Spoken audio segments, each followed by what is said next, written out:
Board exam में आएगा उसे मैं आप लोगों को पढ़ाने वाला हूं आगे। अब आता है स्टूडेंट कार्बनिक यौगिक। अच्छा, आप लोगों ने कार्बन तथा उनके यौगिक यानी कि कार्बनिक यौगिक के बारे में आप लोग कुछ जानते हैं? मैं आप लोगों को बताता हूं कार्बनिक यौगिक होता क्या है, ठीक है, क्योंकि कार्बनिक यौगिक आपको जानना जरूरी है। अगर आप कोई पूछे कार्बन कौन सा पार्ट चल रहा है कार्बन तथा उनके यौगिक, तो कार्बन के यौगिक क्या होते हैं, कार्बनिक यौगिक क्या होते हैं, तो आप लोगों को मैं बताता हूँ। रसायन विज्ञान की वह शाखा, रसायन विज्ञान की कई शाखाएं होती हैं, तो रसायन विज्ञान की वह शाखा जिसके अंतर्गत कार्बन तथा उनके यौगिक का अध्ययन करते हैं या अध्ययन किया जाता है, कार्बनिक यौगिक कहलाता है। कार्बन और जो कार्बन के यौगिक होते हैं उन दोनों का जिस रसायन विज्ञान के अंतर्गत अध्ययन किया जाता है उसे हम लोग कार्बनिक यौगिक कहते हैं, ठीक है। याद है, याद हो गया होगा आई होप। तो आप लोग इसे भी नोट कर सकते हैं। कार्बनिक यौगिक की परिभाषा बहुत ही अच्छा परिभाषा है।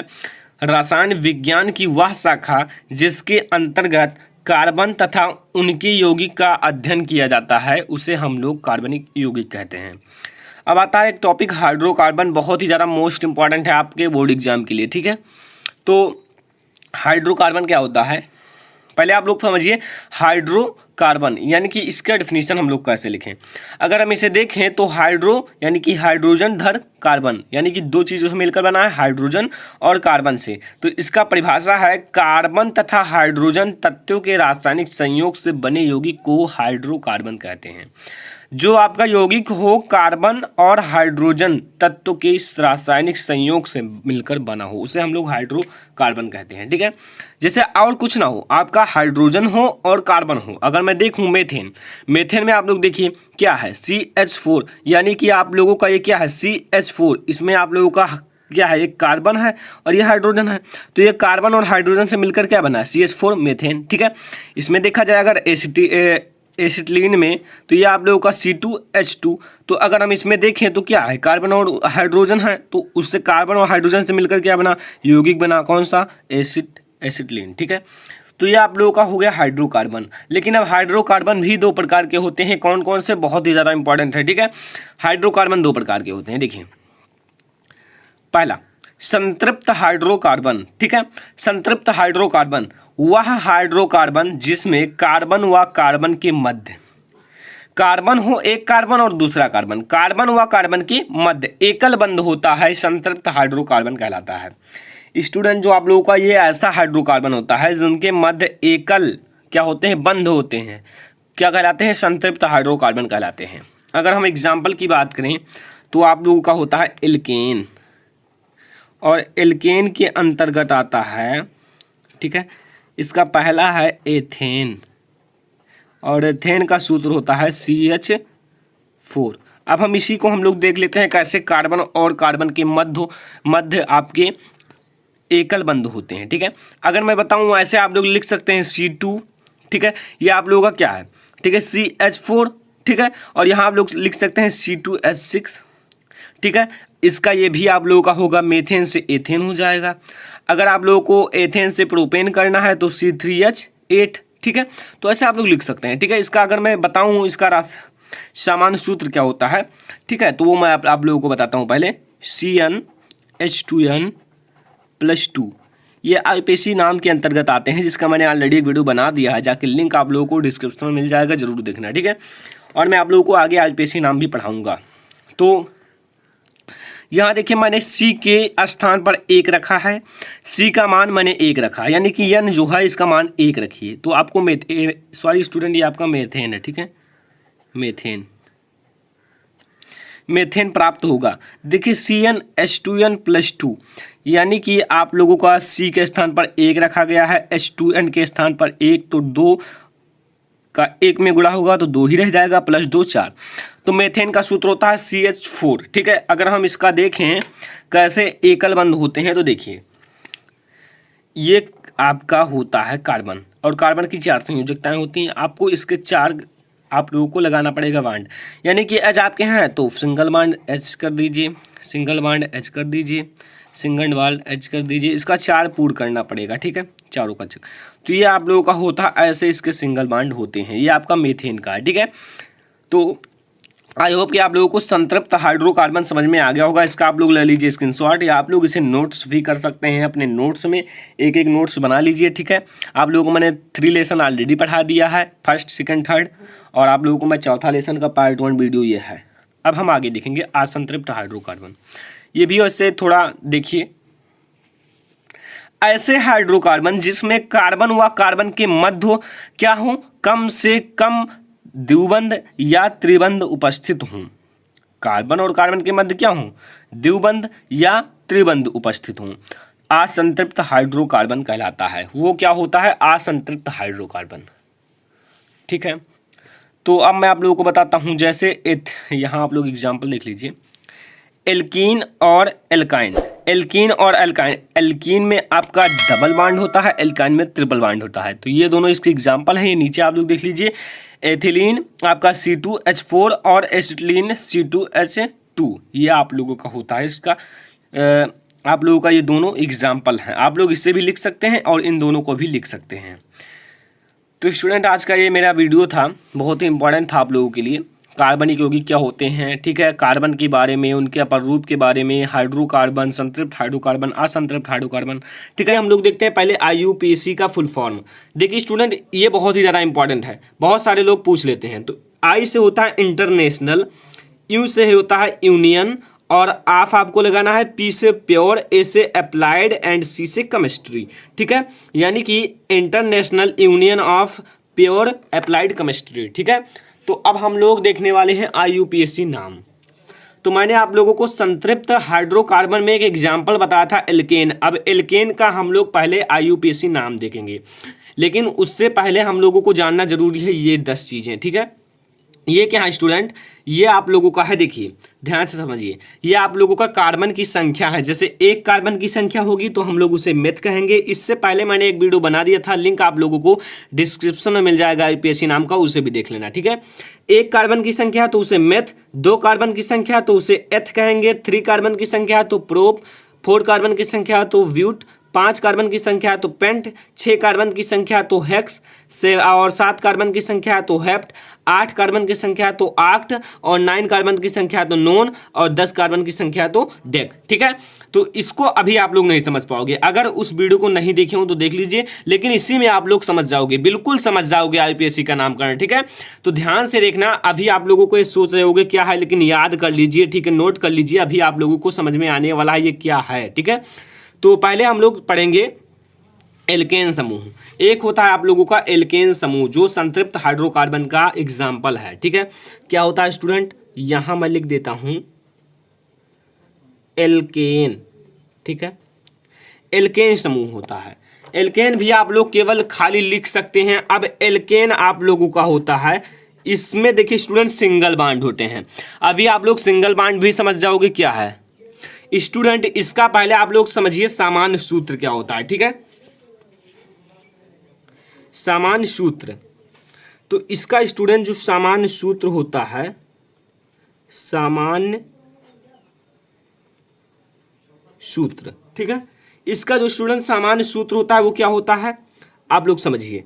इसका जो सामान्य सूत्र होता है वो CnH2n+2 होता है, CnH2n+2 होता है। और इनमें कार्बन और कार्बन के मध्य सिंगल बॉन्ड होते हैं, यानी कि एक एक बॉन्ड होते हैं, डबल नहीं होते हैं, केवल सिंगल बॉन्ड होते हैं, ठीक है। ये आप लोग समझ गए। अब देखिए स्टूडेंट, ये क्या है, सामान्य सूत्र है। और इसका IUPAC नाम लिखते समय उसके अंत में क्या जोड़ते हैं, देखिए IUPAC नाम, ठीक है, नाम लिखते समय,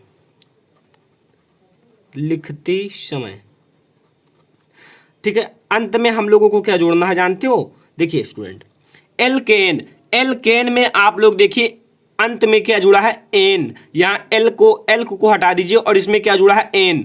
तो हम लोग क्या जोड़ेंगे IUPAC नाम लिखते समय, एन, ठीक है। क्या जोड़ेंगे स्टूडेंट, आप लोगों को क्या जोड़ना है, एन। तो यहाँ आप लोग समझ लीजिए एन जोड़ना है, ठीक है। ये आप लोग देख सकते हैं, एन जोड़ना है आप लोगों का जब एल्केन ग्रुप हो। अब हम लोग देखिए कैसे IUPAC नाम लिखेंगे, आप लोग ध्यान से समझिए।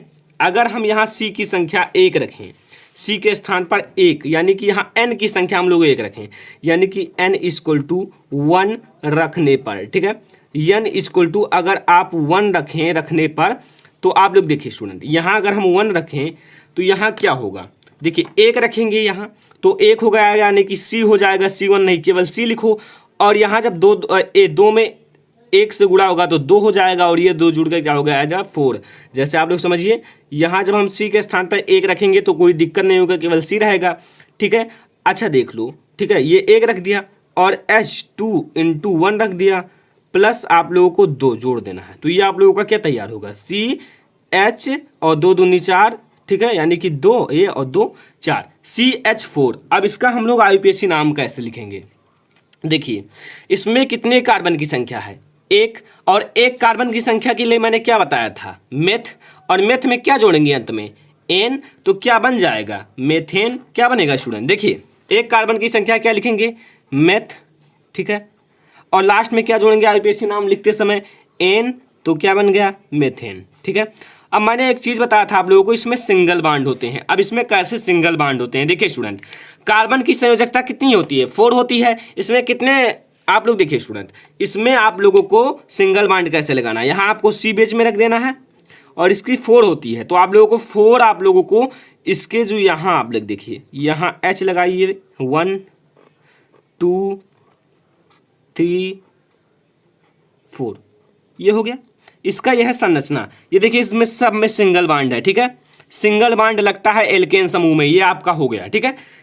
तो ये आप लोग समझ गए आई होप। अगर हम यहाँ N = 2 रखें, N बराबर आप लोग 2 रख दीजिए, ठीक है, 2 रखोगे तो क्या होगा, ध्यान से समझिए स्टूडेंट, कुछ है नहीं, आप लोग अगर ध्यान से समझोगे, मैं आप लोगों को पहले बेसिक समझा रहा हूँ, ठीक है।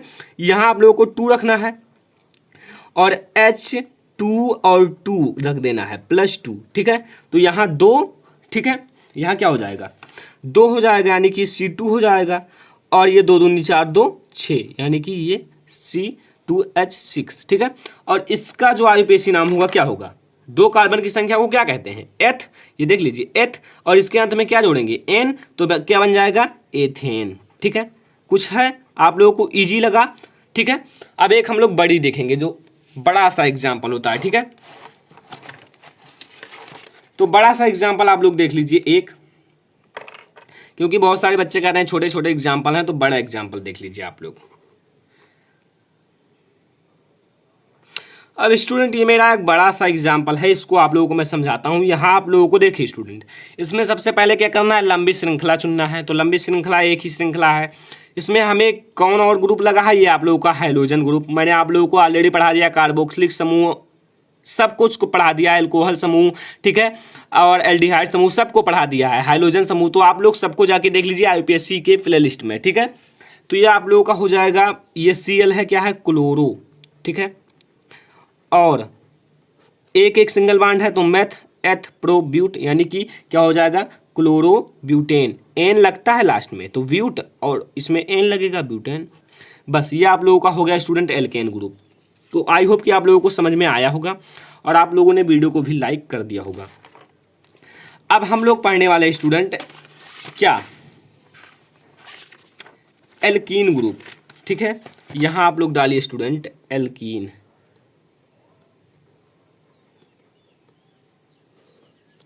ये क्या है स्टूडेंट, एल्कीन ग्रुप है। अब एल्कीन ग्रुप का स्टूडेंट जो होता है, यहाँ मैं बताता हूँ, इसका जो आप लोगों का सामान्य सूत्र होता है वो क्या होता है। इसका जो स्टूडेंट सामान्य सूत्र, यहाँ आप लोग लिखिए सामान्य सूत्र, इसका जो स्टूडेंट सामान्य सूत्र होता है वो क्या होता है, उसमें CnH2n+2 था, और इसमें CnH2n। बस देखिए स्टूडेंट, आपको एक बार लेना है +2, एक बार लेना है 0, एक बार लेना है -2, यानी कि Cn आपको एल्केन में +2 लेना है, इसमें कुछ नहीं लेना है 0, और इसमें -2 लेना है, ठीक है। ये आप लोग याद रखना, ठीक है। तो आप लोगों को समझ में आया होगा। अब CnH2n है, अब आप लोग समझिए, इसमें आपके डबल बाड होते हैं, कितने, डबल बाड, ठीक है। तो आप लोगों को मैं पहले समझाता हूँ, आप लोग इसका IUPAC नाम लिखते समय इसके अंत में क्या जोड़ेंगे, IUPAC, नाम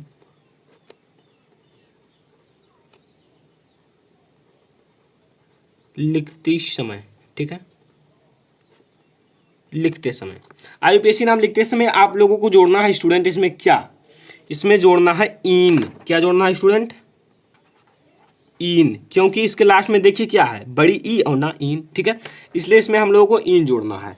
अब हम लोग क्या करें स्टूडेंट, अगर हम n इक्वल टू 1 लें, ठीक है, तो 1 इक्वल टू 1 लेंगे तो ये आप लोगों का अस्तित्व नहीं होता है।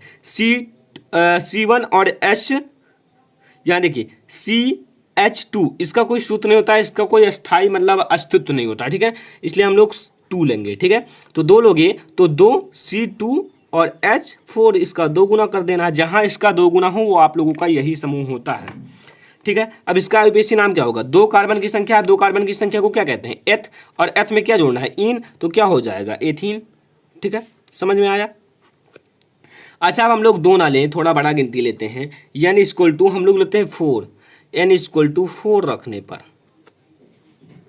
हम n इक्वल टू 4 रख देते हैं, चलिए 4 भी रख के देख लेते हैं, n के स्थान पर हम लोग 4 रख देते हैं और इसका 2 गुना कर लेते हैं, 8 इक्वल टू क्या हो जाएगा, इसका क्या होगा, ब्यूट, 4 कार्बन की संख्या को क्या कहते हैं, ब्यूट, याद कर लेना, और इसमें इन जोड़ देते हैं, ब्यूटीन, ठीक है, ये होगा स्टूडेंट इसका। अब हम लोग इसका एक लंबा सा अच्छा सा एग्जाम्पल देख लेते हैं, ठीक है, तो इसका एक एग्जाम्पल आप लोग देख लीजिए स्टूडेंट, इसका एग्जाम्पल है एक स्टूडेंट, ये है इसका एग्जाम्पल, क्योंकि इसमें डबल बांड लगे हुए हैं, अगर डबल बांड लगा हो तो ये आप लोगों का हो जाता है क्या, एल्कीन ग्रुप। अब इसका आईयूपीएसी नाम क्या होगा, देखिए स्टूडेंट इधर डबल बांड लगा है, इसलिए हम लोग इधर से ही कार्बन की गिनती करेंगे, जिस पर आप लोगों का डबल और ट्रिपल बांड जिधर से लगा हो उधर से हम लोग कार्बन की गिनती को काउंट करते हैं।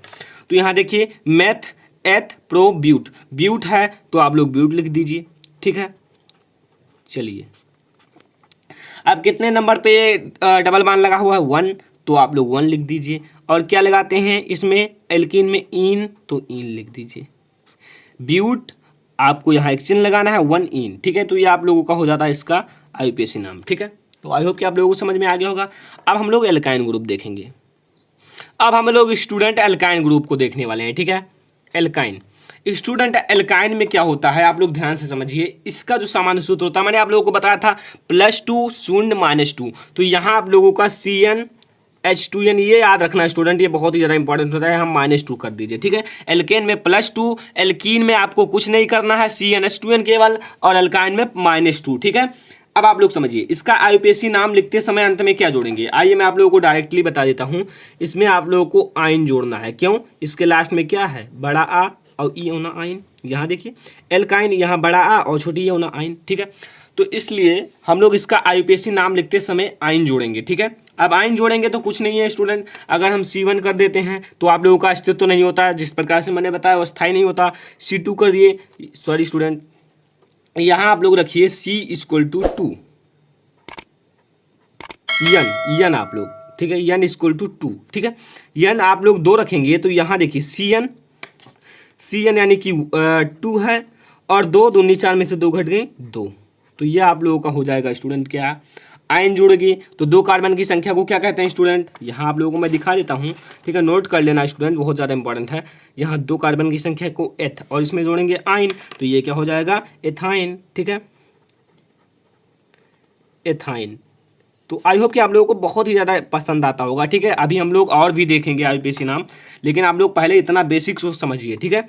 अगर हम n इक्वल टू कितना रख दें स्टूडेंट, 3 रख दें, ठीक है, तो यहाँ C के स्थान पर आप लोगों को 3 रख देना है, और यहाँ मैं गुणा कर लेता हूँ 3 - 2, आप लोगों को मैं समझाऊँगा अच्छे से, ठीक है, देखिए 3 हो जाएगा, और ये आप लोगों का कितना हो जाएगा, H की संख्या 4, ठीक है, क्योंकि 2 3 का गुणा होगा 6, 6 में से 2 गए 4, ठीक है। अब इसका जो आईयूपीएसी नाम होगा स्टूडेंट वो क्या होगा, मैथ, 3 कार्बन की संख्या मैथ, एथ, प्रोप, और प्रोप को क्या कहते हैं, प्रोप, और इसमें जोड़ेंगे आइन, तो प्रोपाइन, ठीक है, तो ये हो जाता है आप लोगों का ये, ठीक है। अब और ऐसे आप लोग आगे बढ़ाते जाओ, 3 4 5 6 7 8, जितना लिख पाओ, जितना आप लोग रख पाओ, ठीक है। तो इसमें अब हम लोग एक अच्छा सा एग्जाम्पल देख लेते हैं बड़ा, ठीक है, तो आप लोग समझिए, यहाँ मैं आपके सामने लिखता हूँ CH3 CH2 CH C, ठीक है, एंड यहाँ आप लोगों को ट्रिपल बांड लगाना है क्योंकि इसमें ट्रिपल बांड होते हैं, ठीक है। अब देखिए स्टूडेंट, इसका जो आईयूपीएसी नाम होगा वो क्या होगा। देखिए सबसे लंबी श्रृंखला ढूंढिए, 1 2 3 4 5, ठीक है। 5 है, पेंट लिखिए, ठीक है, पेंट, और 1 नंबर पे लगा हुआ है तो यहाँ 1 लिखिए और इन लगा दीजिए, ठीक है। ये होता है स्टूडेंट आप लोगों का आईयूपीएसी नाम। तो आई होप कि आप लोगों को ये वीडियो पसंद आया होगा और मैंने आप लोगों को एल्कीन, एल्केन, एल्कीन, एल्काइन तीनों का बता दिया है। अब और हम लोग आगे देखेंगे, लेकिन ये आप लोगों के लिए बहुत ही ज़्यादा इंपॉर्टेंट है आईयूपीएसी नाम के नामकरण के लिए, ठीक है। तो आप लोग इसे नोट्स कर लेना, ये जो है, ठीक है। देखिए पहले आप लोग समझिए बंध श्रृंखला होता क्या है, समझो पहले। बंध श्रृंखला यानी कि ऐसी श्रृंखला हो कार्बन तथा हाइड्रोजन की, ठीक है। हाइड्रोकार्बन यानी कि कार्बन और हाइड्रोजन का जो संयोग होता है, तो कार्बन और हाइड्रोजन की ऐसी श्रृंखला हो कि वो मतलब चारों तरफ से बंद हो, ठीक है। बंद होने का मतलब अभी आप लोग समझ जाओगे बेंजीन और साइक्लोहेक्सेन की संरचना में, ठीक है। तो पहले आप लोग समझिए बंध श्रृंखला होता क्या है, ठीक है। तो देखिए स्टूडेंट, वे हाइड्रोकार्बन यानी कि हाइड्रोजन और कार्बन का जो संयोग होता है, तो वो हाइड्रोकार्बन जिसमें 6 कार्बन परमाणु, वलय को हम लोग रिंग का अर्थ क्या होता है स्टूडेंट, सॉरी, अगर आप लोग देखें जो रिंग होता है, रिंग वो चारों तरफ से बंद होता है। अब चारों तरफ से बंद होता है तो वो इसीलिए इसका एग्जाम्पल लिया गया, इसीलिए इसे लिखा गया बंध श्रृंखला, लेकिन रिंग के रूप में षटकोण में स्थित होती हैं। षटकोण यानी कि ऐसे षटकोण देखे हैं, देखिए ऐसे रहेगा, ठीक है, ऐसे ऐसे ऐसे ऐसे, अभी आप लोग समझ जाओगे, चित्र समझाऊंगा। तथा वलय में 1 या 2 बंध एकांतर क्रम में लगे होते हैं। एकांतर क्रम यानी कि 1 बंध, फिर 2 बंध, फिर 1 बंध, फिर 2 बंध, यानी कि एक को छोड़कर, ठीक है। तो समझे, एकांतर क्रम में लगते हैं एरोमेटिक हाइड्रोकार्बन कहलाता है। समझो स्टूडेंट, वे हाइड्रोकार्बन जिसमें 6 कार्बन परमाणु वलय रिंग के रूप में षटकोण में स्थित होते हैं तथा वलय में 1 या 2 बंध एकांतर क्रम में लगते हैं एरोमेटिक हाइड्रोकार्बन कहलाते हैं, ठीक है। तो आप लोग समझिए, इसका भी मैं एग्जांपल बताऊंगा, लेकिन आप लोगों को अगर पीडीएफ डाउनलोड करना है तो लिंक आप लोगों को डिस्क्रिप्शन में मिल जाएगा, पीडीएफ को भी डाउनलोड कर लेना है, ठीक है। तो इसका अगर मैं एग्जांपल देखूं, एग्जांपल क्या होता है, ठीक है। तो एग्जांपल मैं आप लोगों को बताता हूं, यहाँ आपका एग्जांपल होता है बेंजीन, ठीक है, और साइक्लोहेक्सेन,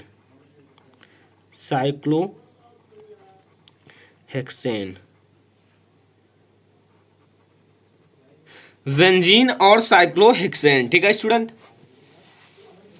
अगर मैं पूछूं बेंजीन का सूत्र क्या होता है, बेंजीन और साइक्लोहेक्सेन का सूत्र क्या होता है, तो अगर आप लोग बता दोगे तो बहुत ही अच्छा है, अगर नहीं बता पाओगे तो मैं आप लोगों को जरूर बताऊंगा, ठीक है। तो अगर मैं देखूं तो बेंजीन का जो सूत्र होता है, बेंजीन का वो C6, ठीक है, और H6 होता है, ठीक है।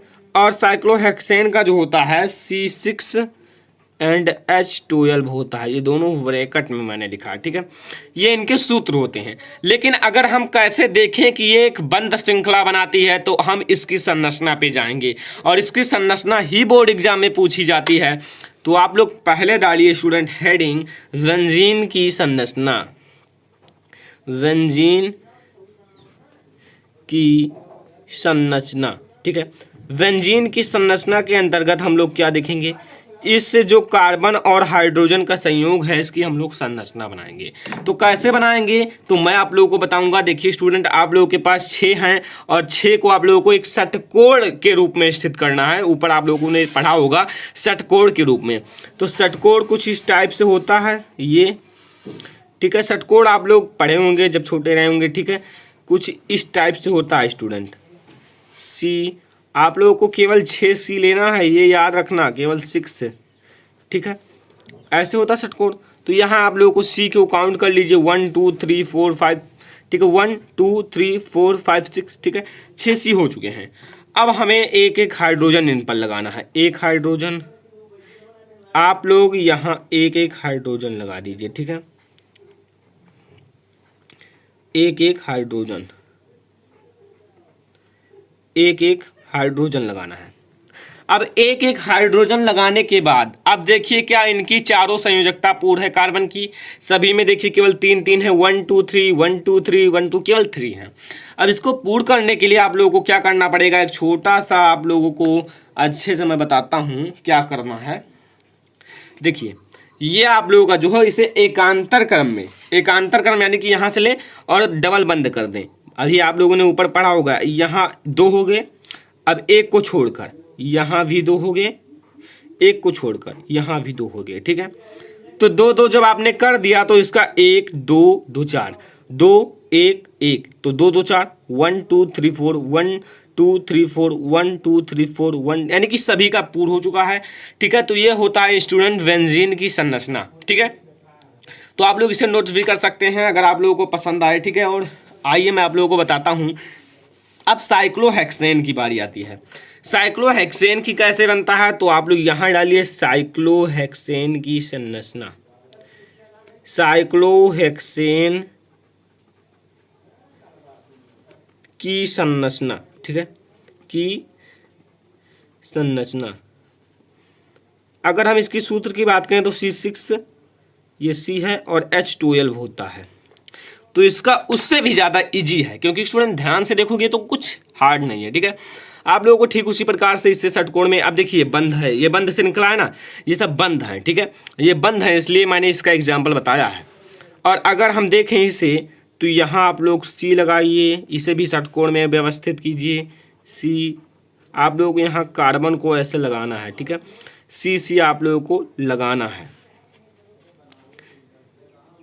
एंड C और ये C, ठीक है। तो यहाँ 6 कार्बन तो आपके पूरे हो गए। अब हमें हाइड्रोजन को कैसे व्यवस्थित करना है, तो सभी के 2 2 हैं। अब 2 2 देखिए 1 2 1 2 1 2 सभी के 2 2 हो गए। अब 2 2 इनको और चाहिए क्योंकि अपना 4 पूरा करना है, ठीक है। तो यहाँ आप लोग इन्हें 2 2 हाइड्रोजन दीजिए, 2 2 हाइड्रोजन, क्योंकि 12 हाइड्रोजन हैं। और अगर आप 2 2 दोगे 6 को तो 12 हो जाएंगे, ठीक है। आप ऐसे आपको बनाना है। ये है स्टूडेंट साइक्लोहेक्सेन की संरचना। सॉरी, आप लोग ध्यान से देखते रहिए बस। नीचे भी आप लोगों को ऐसे दे देना है H। तो ये ऐसे आप लोगों को इसे बनाना है। तो आई होप कि आप लोगों को साइक्लोहेक्सेन और बेंजीन की संरचना समझ में आ गया होगा। अब इसके बाद का हमारा टॉपिक है अपमार्जक, जिसे हम लोग इंग्लिश में कहते हैं डिटर्जेंट, ठीक है। तो आइए मैं आप लोगों को अपमार्जक को पढ़ाता हूँ। अपमार्जक को मैं आप लोगों को बहुत ही आसानी से समझा दूंगा, ठीक है। इससे पहले अगर आप लोग साबुन का टॉपिक नहीं देखे हो तो लिंक आप लोगों को डिस्क्रिप्शन में मिल जाएगा, जाके जरूर देखने लेना साबुन का, ठीक है। तो साबुन भी बहुत ज़्यादा इंपॉर्टेंट है बोर्ड एग्जाम के लिए, तो लिंक आप लोगों को डिस्क्रिप्शन में मिल जाएगा, ठीक है। तो आइए मैं आप लोगों को बताता हूँ अपमार्जक, वह कार्बनिक पदार्थ। अपमार्जक क्या है, कार्बनिक पदार्थ है, ठीक है। कार्बनिक पदार्थ जिसमें साबुन की क्रिया की तरह मैल साफ करने का विशेष गुण पाया जाता है, अपमार्जक कहलाता है। साबुन से हम क्या करते हैं, कपड़े को भी नहीं साफ करते, जो शरीर है उसे साफ करते हैं, और भी कपड़ों को भी कभी कभी साफ किया जाता है। लेकिन ठीक उसी प्रकार से विशेष चीज यानी कि मैल छुड़ाने का विशेष गुण पाया जाता है, तो वही आपका अपमार्जक कहलाता है। डिटर्जेंट से क्या करते हैं, कभी घरों को साफ करते हैं, कभी जो फर्श है फ्लोर उसे साफ करते हैं, छतों को भी साफ किया जाता है, मतलब सब कुछ साफ किया जाता है इसी द्वारा, ठीक है। तो इसे हम लोग अपमार्जक कहते हैं। तो आप लोग इसे नोट कर लीजिए, वह कार्बनिक पदार्थ जिसमें साबुन की क्रिया की तरह मैल साफ करने का विशेष गुण होता है, अपमार्जक कहलाता है। इसका उपयोग की बात करें कि इसका उपयोग क्या होता है, तो घर की वस्तुओं को साफ करने में किया जाता है। यह जो होता है घर की वस्तुएं जो होती हैं, जो गंदी हो जाती हैं, उसे साफ करने के लिए प्रयोग किया जाता है। और यह परबल अम्ल तथा परबल क्षार से प्राप्त उच्च अणु भार वाला लवण है। ये क्या है स्टूडेंट, अगर कोई पूछे अम्ल या क्षार या लवण तो आपका लवण है, ठीक है। और ये क्या है, उच्च परबल क्षार और परबल अम्ल से प्राप्त हुआ है। इसमें परबल क्षार और परबल अम्ल यानी कि अम्ल, देखिए स्टूडेंट, एसिड कि जब अभिक्रिया प्रबल क्षार यानी कि वेश से कराई गई तो उदासीनीकरण अभिक्रिया से हमें क्या प्राप्त होगा, साल्ट यानी कि नमक यानी कि लवण, ठीक है, नमक या लवण। तो यही आपका रिएक्शन काम करता है प्रबल अम्ल तथा प्रबल क्षार से जब विक्रिया कराई जाएगी तो हमें उच्च अणुभार वाला लवण प्राप्त होगा। तो ये इसका उपयोग है। अगर हम इसका गुण देखें तो गुण आप लोगों को मैं 3 बताता हूँ, इंपॉर्टेंट है। पहला, यह जल में विलेय है। यह जल में विलेय क्यों है? क्योंकि हम जल में ही डालकर इसे मतलब डिटर्जेंट को घड़ों को साफ करते हैं और जो अन्य चीज़ें हैं उसे साफ करते हैं, कपड़ों को साफ करते हैं। दूसरा, इसके जलीय विलयन में आयनन हो जाता है। अगर हम इसको जलीय विलयन में डालें तो ये आयनन के रूप में हो जाता है। आयनन, ठीक है, यानी कि इसका आयनन हो जाता है। आयनन का अर्थ है प्लस माइनस चार्ज जो होते हैं उसमें टूट जाते हैं। तीसरा, यह जल के साथ मिलकर कोलाइडी विलयन बनाता है। अगर हम इसे जल में घोलते हैं तो ये कोलाइडी विलयन बनाता है। कोलाइडी विलयन जैसे ये जब जल में इसे घोला जाएगा तो ये सफ़ेद हो जाता है। अगर देखा जाए तो डिटर्जेंट भी सफ़ेद होता है और वो दोनों मिलकर एक कोलाइडी विलयन बना लेते हैं जो थोड़ा दुधिया कलर का होता है। तो जल के साथ मिलकर कोलाइडी विलयन बना लेते हैं। तो स्टूडेंट, आज का ये मेरा टॉपिक था एरोमेटिक हाइड्रोकार्बन क्या होता है, बेंजीन की संरचना और साइक्लोहेक्सेन की संरचना, और अगला टॉपिक था अपमार्जक। ये सारे बहुत ही इंपॉर्टेंट है आपके बोर्ड एग्जाम के लिए। स्टूडेंट, पहले आप लोग समझिए साबुन होता क्या है। जैसे आप लोगों का साबुन है तो साबुन होता क्या है, ठीक है। तो आप लोग ध्यान से समझिएगा स्टूडेंट। उच्च अणुभार वाले, जो आपका उच्च अणुभार वाले मोनोकार्बोक्सिलिक अम्लों के सोडियम तथा पोटेशियम लवण को साबुन कहते हैं। उच्च अणुभार वाले मोनोकार्बोक्सिलिक अम्ल, जो आप लोगों का मोनोकार्बोक्सिलिक अम्ल है, अम्लों के सोडियम यानी कि सोडियम तथा पोटेशियम लवण को साबुन कहते हैं, ठीक है। आई होप कि आप लोगों को समझ में आ गया होगा साबुन होता क्या है। अगर आप लोगों को साबुन समझ में आ गया हो तो इसे आप लोग नोट कर लीजिए स्टूडेंट। फिर मैं आप लोगों को इसका सूत्र बताऊंगा ताकि आप लोगों को सब कुछ समझ में आ जाए। सूत्र आप लोगों के सामने लिखा हुआ है, कहाँ लिखा हुआ है ये आप लोग देख सकते हैं। देखिए स्टूडेंट, मैं लिख देता हूँ, ये नीचे का सूत्र वही है, C17H35 COONA। ये होता है स्टूडेंट साबुन का सूत्र। आप लोग नोट कर लीजिए स्टूडेंट, बहुत ही ज़्यादा इंपॉर्टेंट है साबुन का सूत्र। थोड़ा बड़ा है, इसका रिएक्शन बहुत ही ज़्यादा हार्ड है। आप लोग ध्यान से जब देखोगे तभी समझ पाओगे स्टूडेंट, और मैं आप लोगों को अच्छे से समझा दूंगा, आप लोगों को सब कुछ समझ में आ जाएगा। तो ये होता है साबुन का सूत्र, ये होता है इसका डिफिनीशन। अब मैं आप लोगों को बताऊँगा इसका निर्माण कैसे होता है साबुन का। तो साबुन का निर्माण आप लोग समझिए स्टूडेंट। निर्माण C17H35 COONA का निर्माण तेल और वसाओं के तनु NaOH यानी कि सोडियम हाइड्रोक्साइड या पोटेशियम हाइड्रोक्साइड द्वारा जल अपघटन से साबुन प्राप्त होता है। यदि हम साबुन का निर्माण करें तो सोडियम हाइड्रोक्साइड तथा पोटेशियम हाइड्रोक्साइड का जो जल अपघटन होता है उसके द्वारा साबुन का निर्माण होता है। आप लोग साबुन का निर्माण समझ लीजिए। C17H35 COONA साबुन का सूत्र है। साबुन का निर्माण तेल और वसाओं के तनु मतलब कम गाढ़ा, ठीक है, सांद्र मतलब ज़्यादा, तो तनु NaOH या KOH द्वारा जल अपघटन से साबुन का निर्माण होता है। तो आप लोग इसे भी नोट कर लीजिए, साबुन होता क्या है पहले, और साबुन का सूत्र और साबुन का निर्माण, ठीक है। अब आप लोग सूत्र को समझो। सूत्र को अगर समझ जाओगे तो कुछ है नहीं इसमें स्टूडेंट, सूत्र ही सूत्र आप लोगों को समझना है। आप लोगों को पहले लिखना है स्टूडेंट CH2OCO, ठीक है, C17H35, ठीक है। ऐसे एक बार आप लोग लिख लीजिए। फिर हम लोग नीचे फिर ऐसे देखिए 3 चरणों में होगा स्टूडेंट। फिर आप लोग दूसरा समझिए, केवल आप लोग लिखिए CH, केवल CH लिखिए, फिर वही उतार दीजिए OCO C17H35।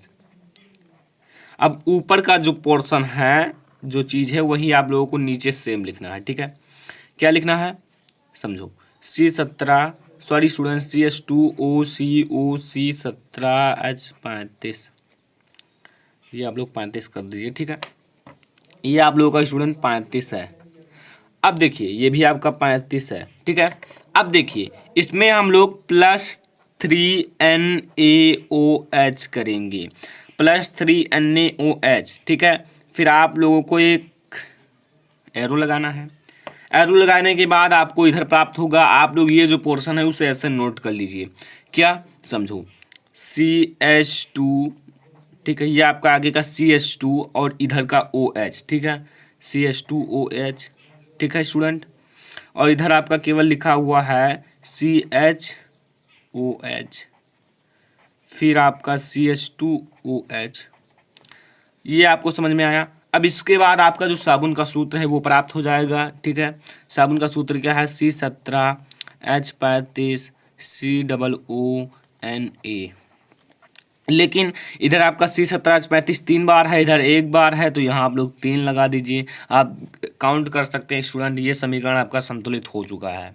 तो स्टूडेंट ये था साबुन के समीकरण। आप लोग साबुन बनाना, ऐसे साबुन को आप लोगों को बनाना है। हार्ड है थोड़ा, आप लोगों को समझ में नहीं आया हो तो आप लोग वीडियो दोबारा देख सकते हैं। केवल आप लोगों को यही लिखना है CH2OCO C17H35। ऐसे आप लोगों को नीचे लिखना है, यहाँ केवल CH कर देना है और आपको 3 सोडियम हाइड्रोक्साइड के साथ रिएक्शन कराना है और आप लोगों को साबुन प्राप्त हो जाएगा।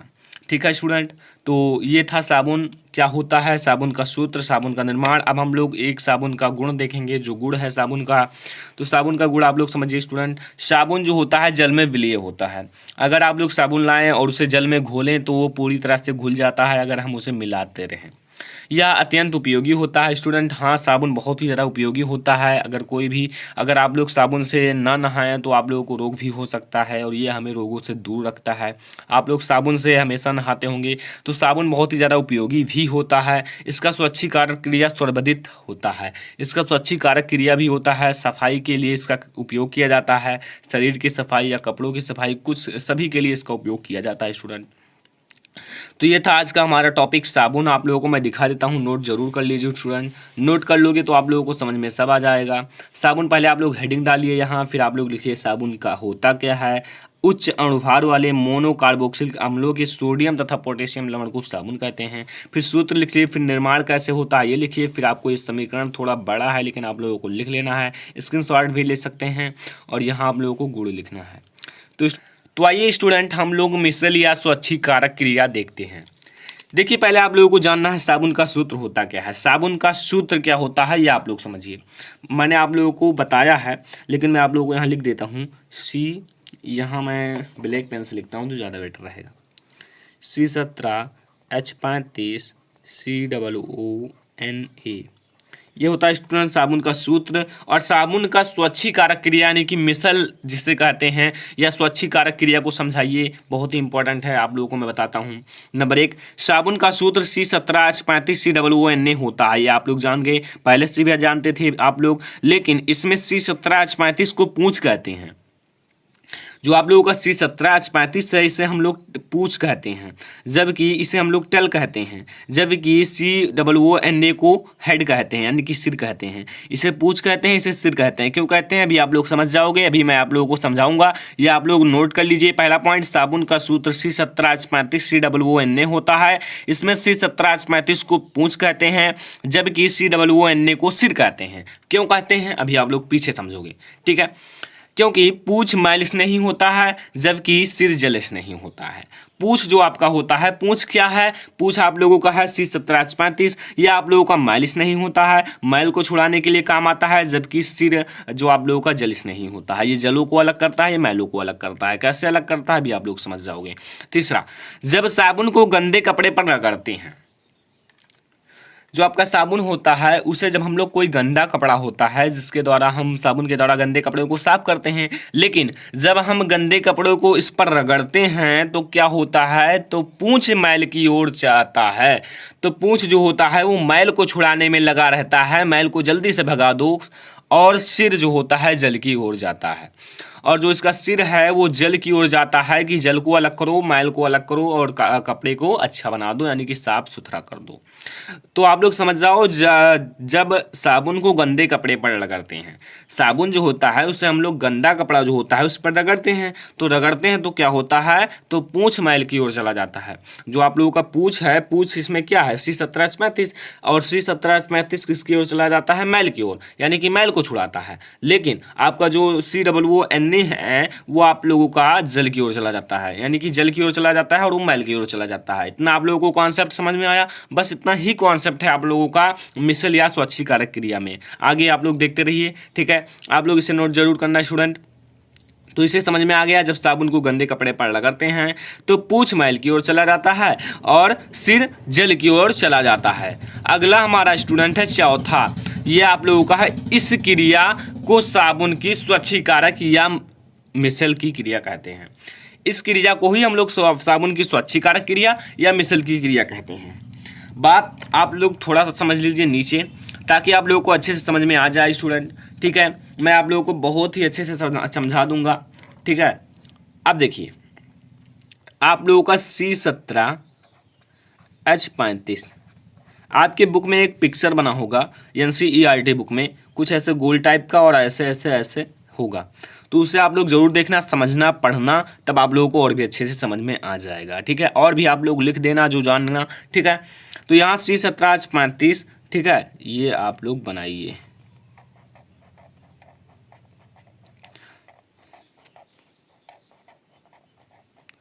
ऐसे आप लोग बना लीजिए, और यहाँ COONA है।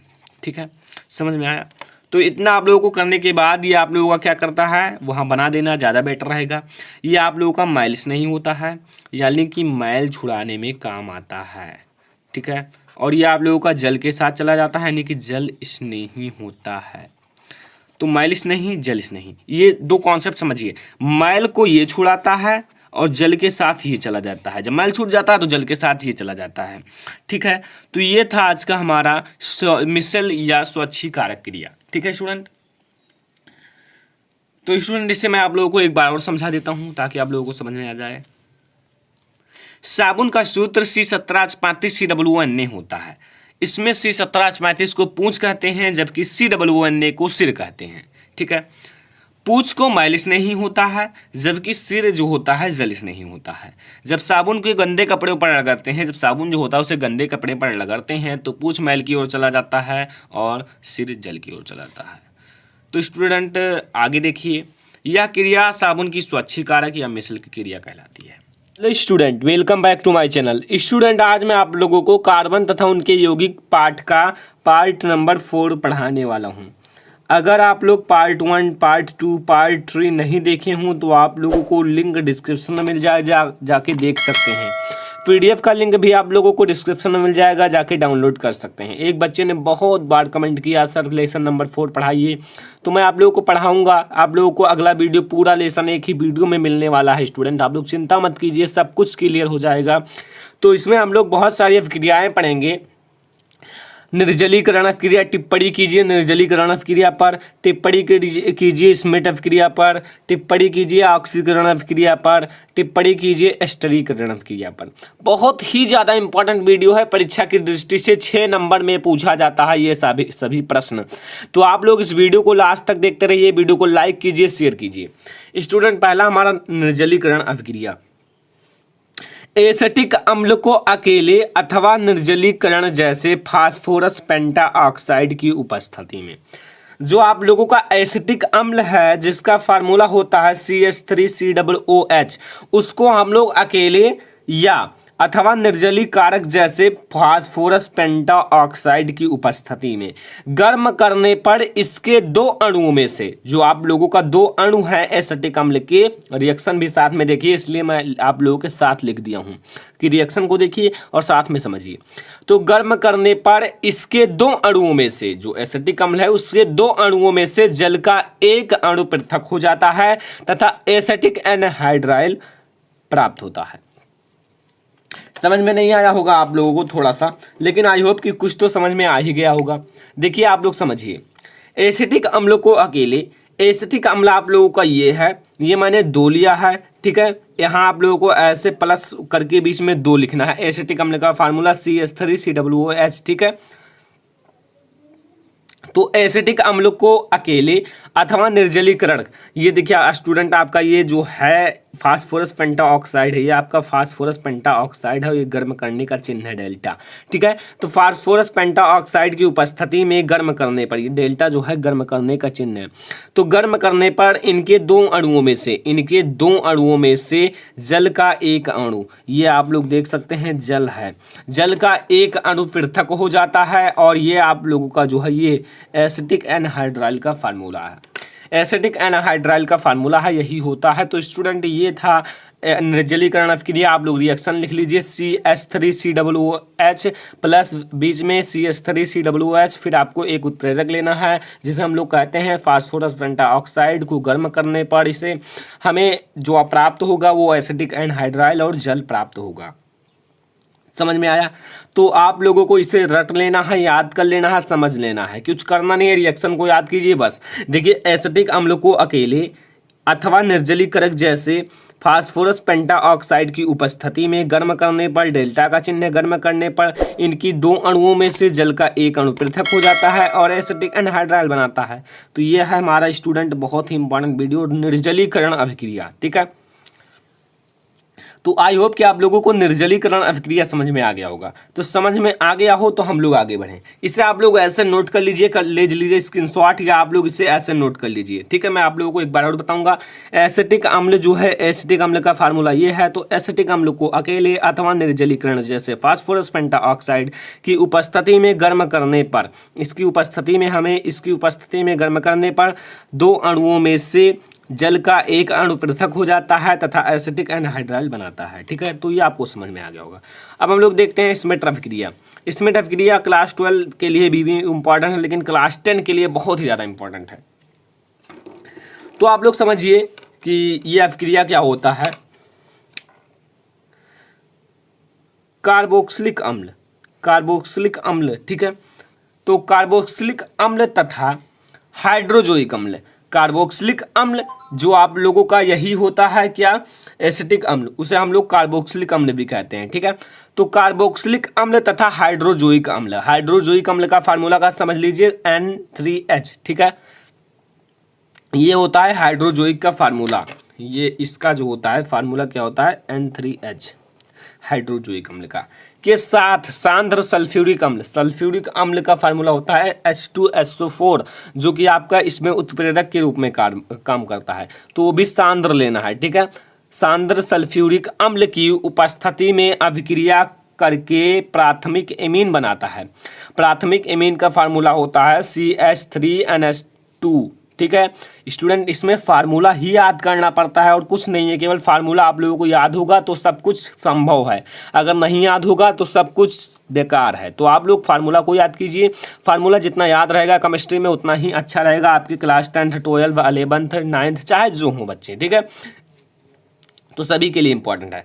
तो कार्बोक्सिलिक अम्ल तथा हाइड्रोजोइक अम्ल के साथ सांद्र सल्फ्यूरिक अम्ल की उपस्थिति में अभिक्रिया करके प्राथमिक एमीन बनाता है।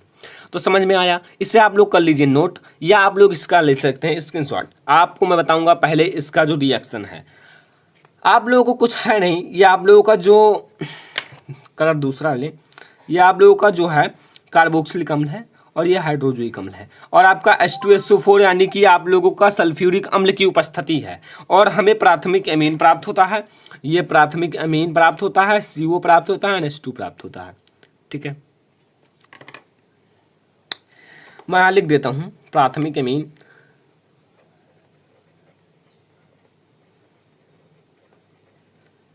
अगर आपसे कोई पूछे प्राथमिक एमीन कैसे बनेगा तो ऐसे बनाना है स्टूडेंट। ठीक है, प्राथमिक एमीन है, ये आप लोगों का क्या है, इसे आप लोग एसिडिक अम्ल या कार्बोक्सिलिक अम्ल भी कह सकते हैं, इसे हाइड्रोजोइक अम्ल कहते हैं। ठीक है, तो समझ में आया। तो ये था हमारा स्मिट रिएक्शन। अब हम लोग देखेंगे एस्टरीकरण अभिक्रिया। रिएक्शन भी साथ में देखा कीजिए स्टूडेंट, तभी समझ में आएगा, इसलिए मैंने लिख दिया है। ठीक है, तो एस्टरीकरण अभिक्रिया क्या होता है, ये बहुत ही ईजी है। अगर आप लोगों को बड़ा दिख रहा होगा, लेकिन हाँ छोटे है, छोटे की तरह समझो, बड़ा तो है लेकिन इसमें कुछ एडवांस लिखा हुआ है, देखो पढ़ो उसे। तो पढ़ लिए होंगे, आई होप आप लोग बहुत तेज हैं आप लोग। ठीक है, तो आप लोग पढ़ लिए होंगे। तो देखिए क्या है, जिस प्रकार अम्ल तथा क्षार की अभिक्रिया से लवण बनता है, इससे तो आप लोग पहले ही जानते होंगे, ये आपको पहले से ही नॉलेज होगा दूसरे लेसन में। अम्ल और क्षार की अभिक्रिया से लवण बनता है, तो इसे लिखो या ना लिखो, ठीक है, लेकिन लिख दिया है तब आपको और अच्छे से समझ में आएगा। तो जिस प्रकार अम्ल तथा क्षार की अभिक्रिया से लवण बनता है, ठीक उसी प्रकार अम्ल तथा एल्कोहल की क्रिया से एस्टर तथा जल बनता है। इसी अभिक्रिया को एस्टरीकरण अभिक्रिया कहते हैं। ठीक है। इस अभिक्रिया को हम लोग एस्टरीकरण अभिक्रिया कहते हैं। आप लोग ये भी लिख सकते थे ना, अम्ल तथा एल्कोहल की अभिक्रिया से एस्टर प्राप्त होता है तथा जल प्राप्त होता है, इस अभिक्रिया को एस्टरीकरण कहते हैं, लेकिन उतना अच्छा नहीं लगा इसलिए मैं लिख दिया। जिस प्रकार अम्ल तथा क्षार की अभिक्रिया से लवण बनता है, ठीक उसी प्रकार अम्ल तथा एल्कोहल की अभिक्रिया से एस्टर तथा जल बनता है, इसी अभिक्रिया को एस्टरीकरण अभिक्रिया कहते हैं।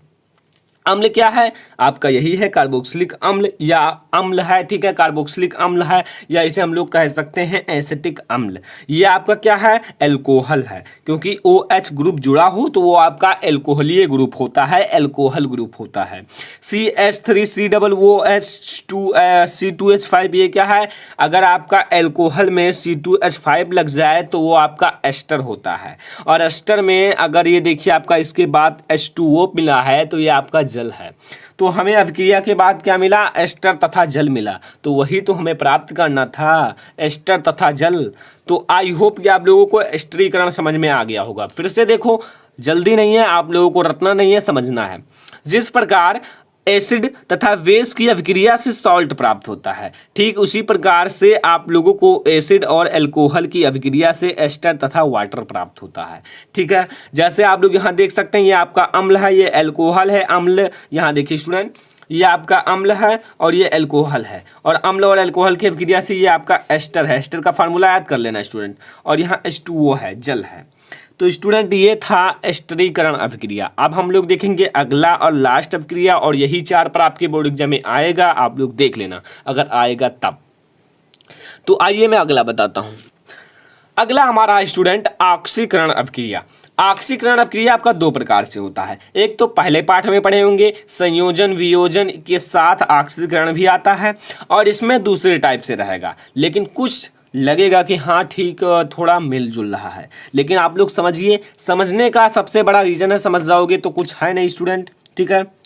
तो आइए मैं आप लोगों को पहले समझाऊंगा। देखिए, ऑक्सीकरण अभिक्रिया एक ऐसी अभिक्रिया होती है, एक ऐसी अभिक्रिया होती है जिसमें ऑक्सीजन संयोग करता है। इसमें क्या होता है, O जो है, O2 जो है वो संयोग करता है, किसमें, ऑक्सीकरण अभिक्रिया में। लेकिन दहन करने पर कार्बन के यौगिकों को सरलता से ऑक्सीकृत किया जा सकता है। अगर हम इसका दहन करें मतलब जलाएं तो क्या होगा, कार्बन की यौगिकों को सरलता से ऑक्सीकृत कर सकते हैं। और ऑक्सीकरण, अब यहाँ इतना तो हो गया, लेकिन अगर ये लिखें तो और अच्छा है। ऑक्सीकरण अभिक्रिया में एथिल अल्कोहल को कार्बोक्सिलिक अम्ल में बदला जा सकता है। बस यही आपका एग्जांपल है कि ऑक्सीकरण अभिक्रिया में एथिल अल्कोहल को कार्बोक्सिलिक अम्ल में बदला जा सकता है। यही रिएक्शन है, यही आप लोगों को समझना था। कैसे बदला जा सकता है समझो। देखिए यहाँ आपका लिखा है ऑक्सीकरण अभिक्रिया में एथिल अल्कोहल को, यहाँ आपका मेथ एथ यानी कि एथिल, ठीक है, एथिल अल्कोहल, ठीक है, ये आपका एथिल अल्कोहल में जब ऑक्सीजन संयोग करता है तो ये आप लोगों का CH3CHO बनता है, अरे वाटर बनता है। अभी हमें क्या ना मिला, हमें अभी कार्बोक्सिलिक अम्ल नहीं मिला। कार्बोक्सिलिक अम्ल का फार्मूला होता है CH3COOH। अब हमें इसे एक बार और करना पड़ेगा, किसके साथ, इसके साथ हमें ऑक्सीजन जोड़ना पड़ेगा। जब मैंने इसके साथ ऑक्सीजन जोड़ा तो हमें इस O को इसके बीच में दोनों को कर देना है और H को इधर कर देना है, बस आप लोगों को एसिड प्राप्त हो जाएगा, यानी कि आप लोगों को एसिटिक अम्ल या कार्बोक्सिलिक अम्ल प्राप्त हो जाएगा। तो स्टूडेंट ये अध्याय यहीं पर समाप्त हो जाता है। आई होप कि आप लोगों को